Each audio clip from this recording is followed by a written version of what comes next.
ရန်ကုန်တိုင်းဒေသကြီးမင်္ဂလာတုံမြို့နယ်မှာဖူးဘလော့ကာကျော်ဝနရဲ့ကားကိုငှားစီးကအနီးကပ်ပစ်တက်မှုဖြစ်ပွားမင်္ဂလာပါပရိသတ်ကြီးရှင်ရန်ကုန်တိုင်းဒေသကြီးမင်္ဂလာတုံမြို့နယ်မှာဖူးဘလော့ကာကျော်ဝနရဲ့ကားကိုငှားစီးကအနီးကပ်ပစ်တက်မှုဖြစ်ပွားခဲ့ကြောင်းလုံခြုံရေးတပ်ဖွဲ့နဲ့နှီးစပ်သူများထံမှသိရှိရပါတယ်ဖြစ်စဉ်ကတော့ပြီးခဲ့တဲ့နိုဝင်ဘာလ22ရက်နေ့ည8:00 နာရီခွဲအချိန်ခန့်ကမင်္ဂလာတုံမြို့နယ်ခရီးပင်လမ်းခွဲမှာကားမောင်းနေခဲ့တဲ့တရုတ်ဆောင်တဲ့ဖူးဘလော့ကာကျော်ဝနကိုတနက်ဖြန်နှစ်ချက်ပစ်ခတ်ခဲ့ကြောင်း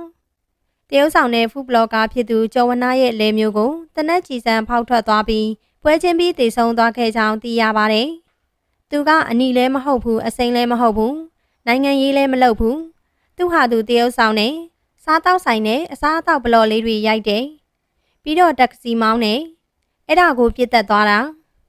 ပြစ်တက်သွားတဲ့သူကိုလည်းမမိသေးဘူးဟုဆိုကမိတ်ဆွေတဦးကပြောပြထားပါတယ်။အဆိုပါဖြစ်စဉ်နဲ့ပတ်သက်ပြီးပြောစရာစကားတောင်မရှိပါဘူးဗျာ။ရက်ဆက်လိုက်ကြတာ။ဇွန်ကီလိုကခေါင်းပေါင်းကြီးအကိုတော့ကောင်းရမွန်ရရောက်ပါစေ။ညကမာတွေလည်းတတိဝရိယလေးထားကြပါဗျာ။ရင်ထဲမကောင်းလို့ပါ။ခရီးပင်လမ်းကွယ်အမှတ်3လမ်းပေါ်မှာဖြစ်တာလို့ပဲသိရပါသေးတယ်။အကြောင်းရင်းဂါဂနာနာမသိရသေးပါဘူးဟုဆိုကမိတ်ဆွေတဦးကလည်းပြောပြထားပါတယ်။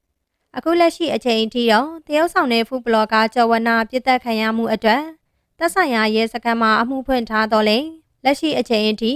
အမှုကိုစုံစမ်းစစ်ဆေးနေဆဲဖြစ်ကြောင်းသိရပါတယ်။ညကဖြစ်တာကားငါးစီးလာပြီးပြစ်တက်သွားတာနှစ်ချက်တောင်မှပဲ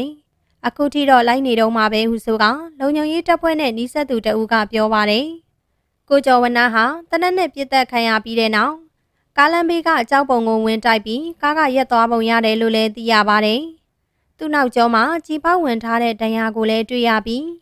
သူထိုင်တဲ့ကားထိုင်ကုန်မှာလည်းကြီးပေါက်ရာတွေ့တယ်လို့ကယ်ဆယ်ရေးအဖွဲ့ဝင်တဦးကပြောပါတယ်။ထို့သောတနက်ဖြန်ပြစ်ခတ်ခံရမှုကြောင့်ကိုကျော်ဝနမှာကြီးထိမှန်ဒဏ်ရာနှစ်ချက်ရရှိခဲ့ပြီးအခင်းဖြစ်နေရမှာပဲပွဲချင်းပြီးတည်ဆုံသွားခဲ့တယ်လို့လည်းသိရှိရပါတယ်။